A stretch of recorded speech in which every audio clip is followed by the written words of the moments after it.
மரத்தோட வேர் போல எனக்குள்ளே மறைந்திருப்பேன். விரல் தீட்டும் ஓவியம் போல் திறமைக்குள் ஒளிந்திருப்பேன். மொழி பேசும் சொல்லுக்குள் பொருளாக நான் இருப்பேன். மௌனத்தை இசையாக்கி ராகத்தில் வெளிப்படுவேன். காலமும் நேரமும் நான் பாடகி என்கிறதே.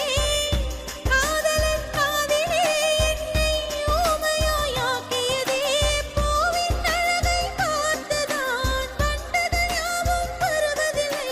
பூவை மூடிய பிறகும் தான் வாசனை மறைவதில்லை. இந்த உயிரில் அன்பு தெரியும் உருவம் தெரிவதில்லை. இசையினை மொழியாக்கி நான் பாடல் மீட்டுகிறேன்.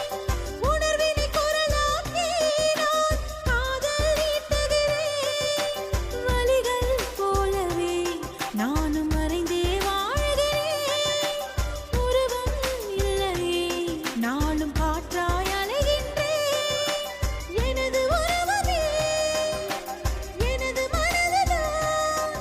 அதை வெளியில் காட்டவே இன்னும் முடிவதில்லையே. இசையினை மொழியாக்கி நான் பாடல் மீட்டுகிறேன். உணர்வினை குரலாக்கி நான் காதல் நீட்டுகிறேன்.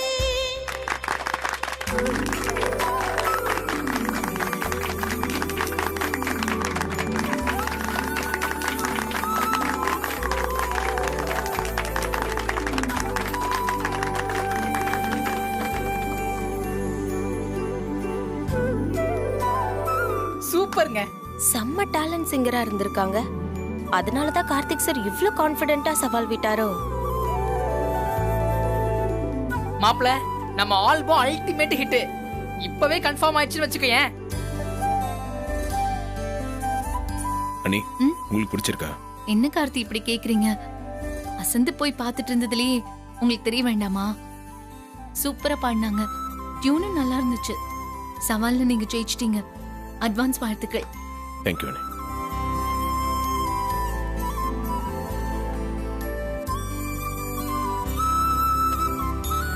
வாங்க.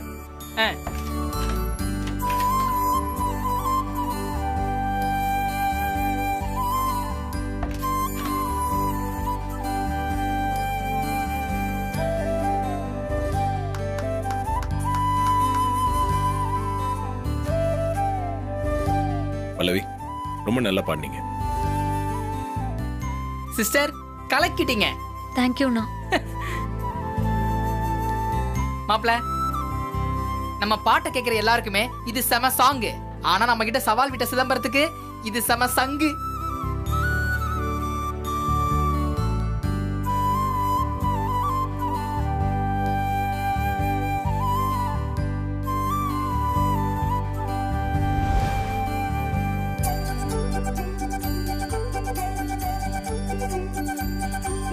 பார்த்தல்ல உன் வாய்ஸ்க்கு எப்படி அப்ரிசியேஷன் கிடைச்சதுன்னு. ஆல்பம் ரிலீஸ் ஆகட்டும், அப்புறம் பாரு இன்னும் எங்கெங்கெல்லாம் இருந்தும் உனக்கு பாராட்டு கிடைக்க போகுதுன்னு. பாராட்டு மட்டும் இல்ல, வாய்ப்புகளும் நிறைய வரும். ஆனா நீ இப்படி முகத்தை வெளிப்படுத்திக்காம ஓடி ஒளிஞ்சிட்டு இருந்தனா அதெல்லாம் பயன்படுத்திக்க முடியாமல போகும்.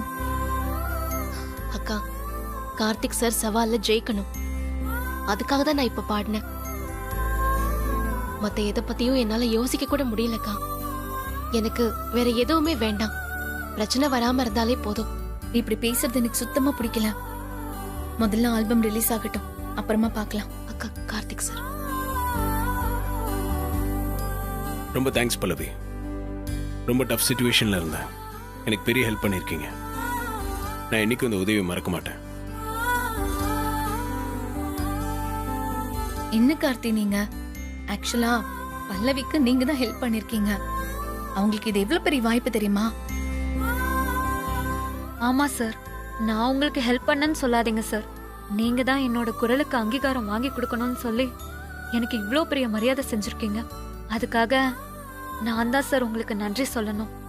அப்படி இல்லைங்க, உங்க வாய்ஸ்க்கு ரெக்கக்னிஷன் வாங்கி கொடுக்கணும்னு நினைச்சது ஒரு பக்கம் இருந்தாலும் சிதம்பரம் கிட்ட விட்ட சவாலுக்கும் உங்களுக்கும் எந்த சம்மந்தமும் இல்லை. இது கம்ப்ளீட்டா எங்க பிசினஸ் சம்மந்தப்பட்ட ஈகோ கிளாஷ். தேவையில்லாம நான் உங்களுக்கு ப்ரெஷர் கொடுத்துட்டேன்.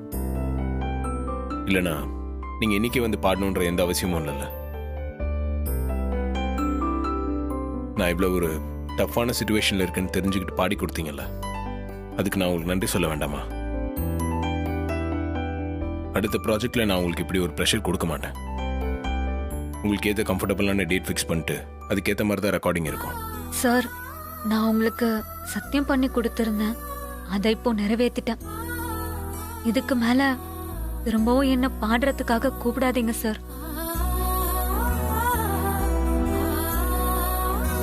என்னங்க இப்படி பேசுறீங்க? நைட்டு 12 மணிக்கு ஆல்பம் ரிலீஸ் பண்றதுக்கான வேலை நடந்துட்டு இருக்கு. ஆல்பம் ரிலீஸ் ஆனதும் பாருங்க, உங்க லைஃப் டோட்டலா மாறிடும். உங்க பிரச்சனை எல்லாத்துக்கும் இது மூலமா கூட ஒரு தீர்வு வந்துடும். என் பிரச்சனைக்கு தீர்வுன்னு ஒண்ணு இருக்கான்னு எனக்கு தெரியல சார். பல்லவி, நீங்க இப்ப எந்த முடிவும் எடுக்க வேண்டாம். ஆல்பம் ரிலீஸ் ஆகட்டும். அதோட ரீச் உங்க மனசை மாத்தும்னு நான் நம்புறேன். எதுவா இருந்தாலும் அதுக்கப்புறமா பேசிக்கலாம். சரிங்க சார், அப்போ நான் கிளம்புறேன் சார். ம், சரிங்க. கார்த்தி, நானும் அப்படி கிளம்புறேன். சரிங்க, நீ போலாம்.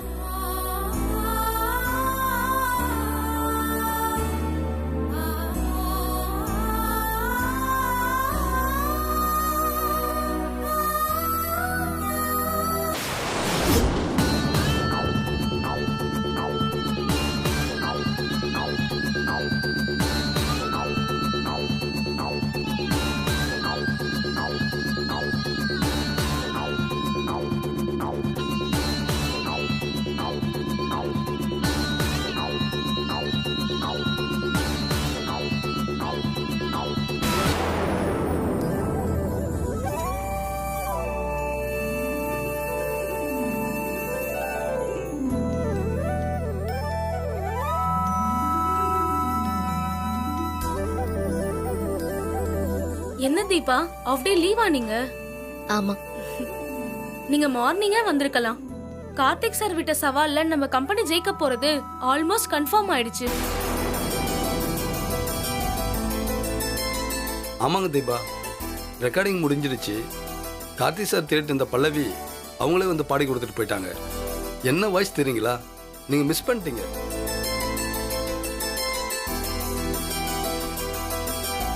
ஆமா தீபா, ஆக்சுவலா கார்த்திக் சார் நேத்து எவ்வளவு அப்செட்டா இருந்தாரு.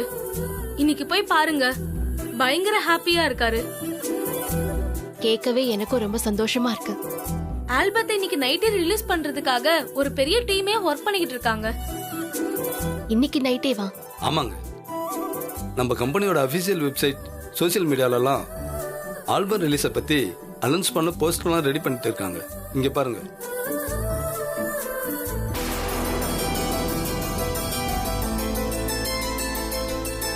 போஸ்டர் நல்லா இருக்காங்க. நல்லா இருக்கு. இன்னும் சின்ன சின்ன கரெக்ஷன்லாம் இருக்கு. சரி, நான் கார்த்திக் சாரை போய் பார்த்து விஷ் பண்ணிட்டு வந்துடுறேன். ஓகே தீபா. ஓகே தீபா, போய் பாருங்க.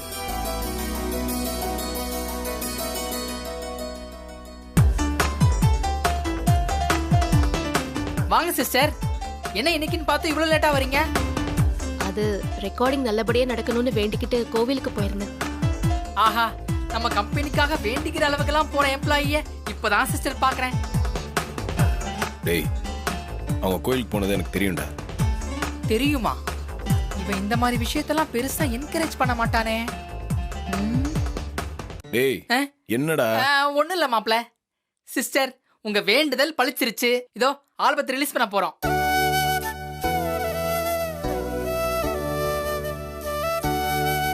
ஆமா தீபா, இன்னைக்கு நைட்டு ஷார்ப்பா 12 o'clock ரிலீஸ் பண்ணலான்னு பார்க்குறோம். போஸ்டர்ஸ் எல்லாம் கூட ரெடி பண்ண சொல்லியாச்சு. சார், நைட்டு 12 மணினா அந்த டைம்ல வியூஸ் சரியா போகுமா சார்? கார்த்திக் சாரும் இதே கேள்வியே தான் வச்சாப்ல. ஆக்சுவலா வீக் டேஸ்னா இந்த டைம்ல பண்ணணும், வீக்கெண்ட்னா வேற டைம்ல பண்ணணும்னு ஏதோ ஒரு கணக்கு சொல்லுவாங்க.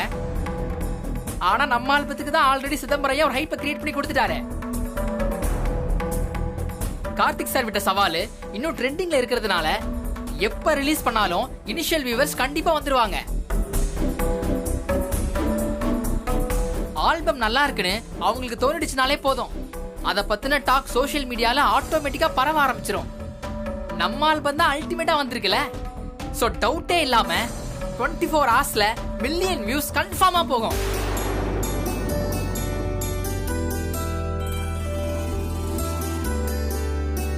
இப்போ அனௌன்ஸ்மெண்ட் கொடுத்தாலே நிறைய பேரை ரீச் பண்ணிடலாம். அதான் சரவணனோட டீம் போஸ்டர்ஸ் எல்லாம் ரெடி பண்ணிட்டு இருக்காங்க. எல்லாரும் ஆல்பம் ரிலீஸ் ஆனதுக்கு அப்புறம் தான் வீட்டுக்கு போகணும்னு வெயிட் பண்ணிட்டு இருக்காங்க. இப்படி ஒரு சின்சியரான டீம் நம்ம கூட இருக்கும்போது இன்னும் நம்பிக்கை ஜாஸ்தியாக தான் ஆகுது. கண்டிப்பா உங்க நம்பிக்கை ஜெயிக்கும் சார். வாழ்த்துக்கள். தேங்க்யூ தீபா. சரி, இப்போ மற்ற ஒர்க்லாம் ரெடி ஆயிடுச்சான்னு பாரு, நான் உள்ள இருக்கேன். சரி மாப்ள.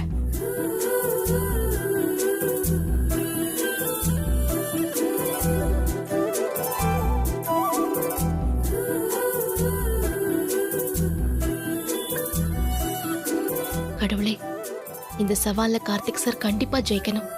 ஜெயிப்பாரு. இதெல்லாம் ஒரு சவால்னு பேசிக்கிட்டு இருக்கீங்க, நானே மறந்துட்டேன். பொடி பய, அவன்லாம் எனக்கு போட்டியா? அந்த பய ஒரு ஆர்வ கோளாறு நண்பா. என்கிட்ட பட்டு தான் கத்துக்கணும்னு வந்திருக்கான் போல. சார். ராஜேந்திரன், ஒரு வேலையா இருக்கேன், நம்ம அப்புறம் பேசுவோம். ஓகே. என்ன ராமூர்த்தி, நான் சொன்னது சரிதானே? ஆமா சார், ஆமா சார். என்ன விஷயம் சார்? அந்த கார்த்திக் சவால் விட்ட மாதிரி ஆல்பம் ரிலீஸ் பண்ண போறானா? அதுவும் இன்னைக்கு நைட்டு 12 மணிக்கு ஆல்பம் ரிலீஸ் பண்ண போறானா? என்னது, நைட்டு 12 மணிக்கு ஆல்பம் ரிலீஸ் பண்றானா? என்ன சொல்ற நீ? நீங்களே பாருங்க சார்.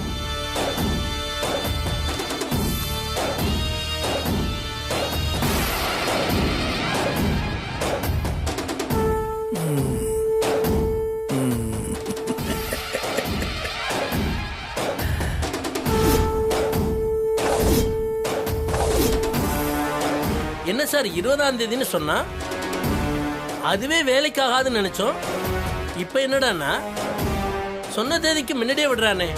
சவால் விட்டான்ல, அதுக்காக ஏதாவது பண்ணணுமேன்னு பண்ணி வச்சிருப்பான். ரிலீஸ் பண்ற டயத்தை பார்த்தியா?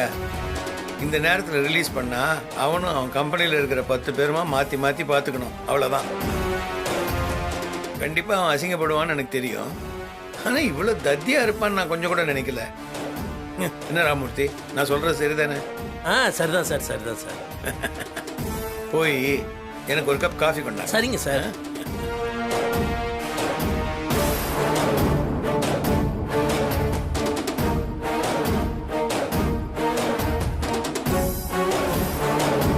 யாரை வச்சு பாட வச்சிருப்பா? திடீர்னு அனௌன்ஸ்மெண்ட் வந்திருக்கு, எப்படின்னு ஒன்றும் புரியலையே.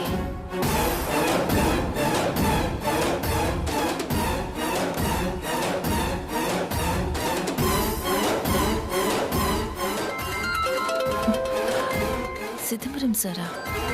சிதம்பரம் சார் கால் பண்றாரு. இவரும் போஸ்டரை பார்த்துருப்பாரு போல. ஹலோ சார், எப்படி இருக்கீங்க? எனக்கு என்ன, நான் மட்டும்தான் நல்லா இருப்பேன். ஆல்வேஸ். என்ன சார், போஸ்டர் பார்த்துட்டீங்க போல? ஆமா, என்னம்மா நடக்குதாங்க? ஆல்பம் ரிலீஸ் பண்ண போறானா? உங்ககிட்ட இந்த ஒரு அப்டேட் வரலையா ஐஸ்வர்யா? சார், நானும் இப்பதான் பார்த்தேன் சார். எனக்கும் ஒண்ணுமே புரியல. கார்த்திக் பொண்டாட்டி பாட வாய்ப்பு இருக்குன்னு நினைக்கிறியா? சார், அவ எப்படி சார் பாடுவா? பிரச்சனை பெருசா வெடிக்கும்னு அவளுக்கு தெரியாதா? அவ்வளவு ரிஸ்க் எல்லாம் எடுக்கவே மாட்டா சார். நேத்து கோகிலாவும் ரூபஸ்ரீயும் இவ கண்ணுக்கு முன்னாடி வச்சுதான் கார்த்திக் அசிங்கப்படுத்தி இருக்காங்க. அப்ப கூட இவதான் பல்லவின்னு சொல்ல முடியாம நின்னு இருக்கா சார். இவளாவது கார்த்தி முன்னாடி பாடுறதாவது, அதுக்கெல்லாம் வாய்ப்பே இல்ல சார்.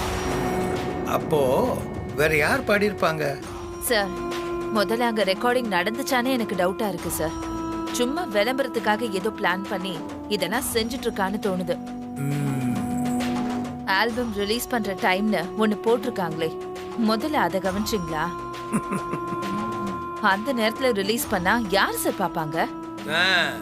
ரிலீஸ் ஆன 1 மணி நேரத்துல அட்லீஸ்ட் 1000 வியூஸ் ஆஃப்து போனா தானே சார் அல்காரிதம் பூஸ்ட் பண்ணும். அது கூட தெரியாம ஒரு அனௌன்ஸ்மெண்ட்டை பார்த்துட்டு நீங்களும் சீரியஸா கால் பண்றீங்க? என்ன சார் நீங்க? சீரியஸாவா? எதுக்கும் கேட்டுக்குவோமோன்னு கேட்டேன். மற்றபடி நீ சொன்ன மாதிரி நானும் அந்த ரிலீஸ் டேத்தை பார்த்து பெருசா சிரிச்சேன். அப்படியே ரெக்கார்ட் பண்ணியிருந்தா கூட அங்க இருக்கிற யாரையாச்சும் வச்சுதான் ரெக்கார்ட் பண்ணிருப்பாங்க. கார்த்தியோட ஃப்ரெண்ட் ஒருத்தர் ராஜான்னு இருக்கா சார். அவன் கானா பாட்டு எல்லாம் பாடுவான். அவனை வச்சுதான் ஏதாவது பண்ணியிருக்கணும். ஓ, அவன் நல்லாவே பாடி இருந்தாலும் ஒரே நாள்ல பாட்டு பாடி ப்ராசஸிங் எல்லாம் முடிச்சு ரிலீஸும் பண்ணா அது கேக்குற மாதிரி குவாலிட்டியோட இருக்குமா சார்? ஏமா, ஃபீல்டுக்கு வெளியே இருக்கிற உனக்கே இவ்வளவு விஷயம் தெரியுது, ஆனா உன் கத்துக்குட்டி குழந்தையானுக்கு ஒண்ணுமே தெரியலையே.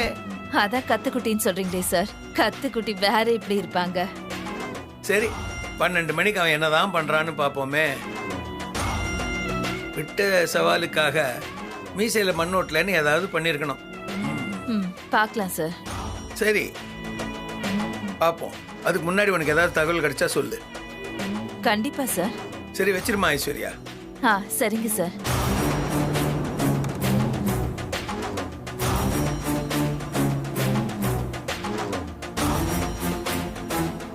இந்த தீபா போய் பாடி இருப்பாளா? அவளும் கிரிமினல் தான்.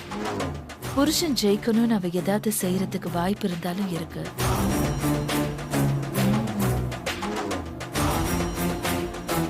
இன்னும் கொஞ்ச நேரத்துல எல்லா உண்மையும் தெரிஞ்சிடும். கார்த்தி இந்த சேலஞ்சில தூக்கணும். தீபா மூஞ்சில கரிய பூசணும்.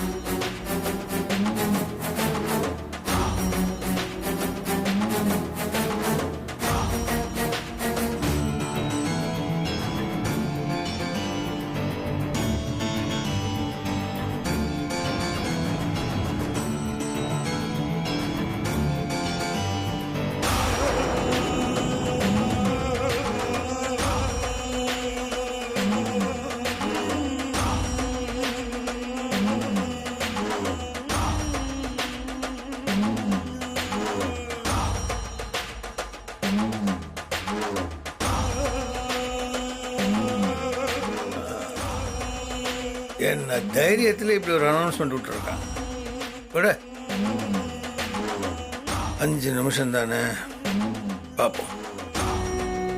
கார்த்திகே, உனக்காக ஒரு பாட்டுடா. நான் ஒரு முட்டாளுங்க, இடியட். அர்த்தராத்திரியில் கொடை பிடிப்பாங்கன்னு கேள்விப்பட்டிருக்கேன். அர்த்தராத்திரியில் ஆடியோ ஆல்பம் ரிலீஸ் இப்போதான் கேள்விப்படுறேன்.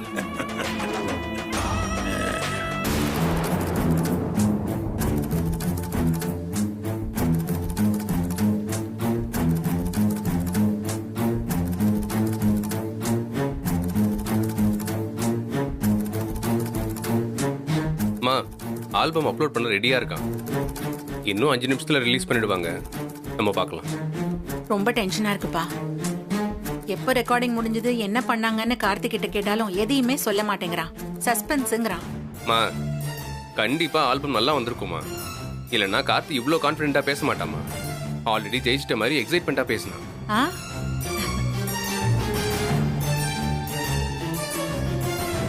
அதான் டைம் ஆச்சு.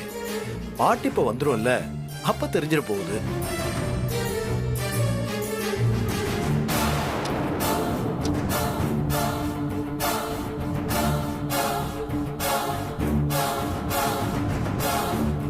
ஓவர் கான்ஃபிடன்ஸோட வளரிட்டு இருக்கா.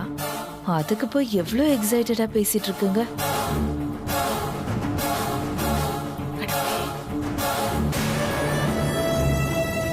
லான்ச் பண்ணிடலாமா சார்?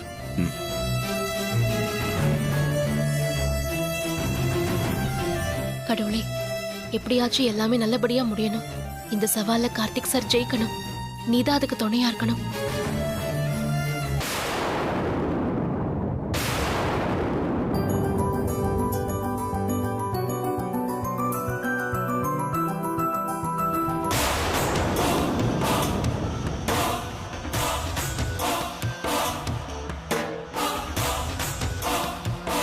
சார், பாட்டு ரிலீஸ் பண்ணிட்டான் சார்.